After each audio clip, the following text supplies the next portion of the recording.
En fait, je voulais pas être comédienne. Je voulais faire des études d'histoire, de philo, et éventuellement être juge pour enfants, faire du droit.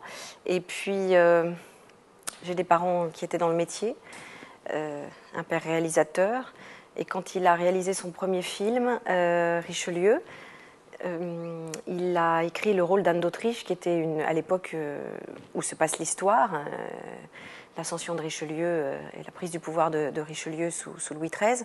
Anne d'Autriche était une toute jeune femme, elle venait d'épouser Louis XIII. Et il s'est dit, je vais confier le rôle à ma fille. Alors j'ai fait ça un petit peu pour rigoler au début, c'est-à-dire je dis pourquoi pas, il y avait 2 phrases à dire, j'étais toute jeunette.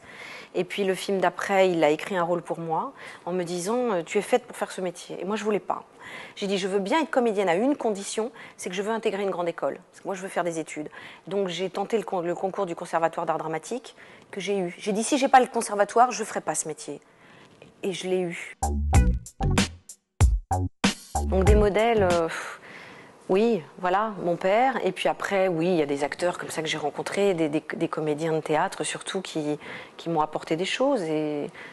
Mais j'aime pas trop le mot de modèle. Je dirais que j'aime bien aller chercher un petit peu à droite, à gauche. Il faut savoir être soi-même aussi. Je crois que c'est ce qui est le plus difficile dans ce métier, c'est-à-dire aller piquer, mais en même temps, à travers ça, retrouver sa propre authenticité dans son travail. Donc c'est pas modèle, c'est de la recherche dans plusieurs choses et dans plusieurs domaines. J'ai commencé à la télévision, les propositions sont arrivées à la télévision parce que je me suis fait connaître à la télévision, et d'une chose s'en est enchaînée une autre, et les films se sont enchaînés à la télévision. Et puis à un moment, j'ai eu envie aussi de retourner au théâtre. Et comme le théâtre ne venait pas à moi, j'ai fait en sorte de retourner au théâtre, parce que c'est ce que j'avais envie de faire aussi.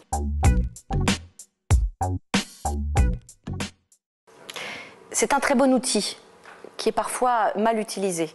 Mais c'est un outil qui peut être un outil pédagogique, qui peut faire des grands films. J'aime ce mot de télévision populaire de qualité. Je crois qu'on peut dire en tout cas que mon père, c'est ce qu'il a fait. On peut l'utiliser bien et malheureusement, aujourd'hui, je dirais qu'elle n'est pas toujours très bien utilisée.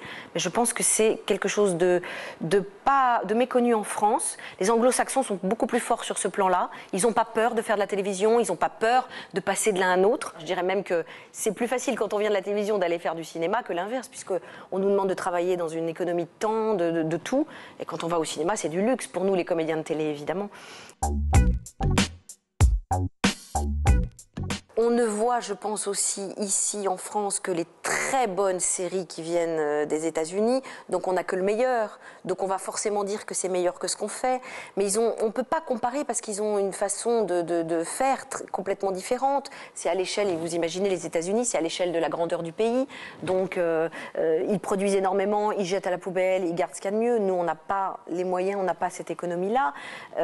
Mais c'est vrai qu'on rêve tous de faire Desperate Housewives, Six Feet Under, enfin toutes ces séries, on rêve tous Dexter, et voilà, on a tous envie de ça parce qu'on trouve qu'il y a une originalité, et c'est vrai que les producteurs essayent de proposer des séries originales. Je crois que le problème vient plutôt des chaînes, qui a très peur que ça plaise pas à la ménagère ceci ou à la jeunesse cela, et c'est toujours bien quand ça vient des États-Unis et c'est toujours moins bien quand ça vient de la France. Comment fait-elle pour être toujours aussi optimiste aujourd'hui alors que la télévision va si mal ?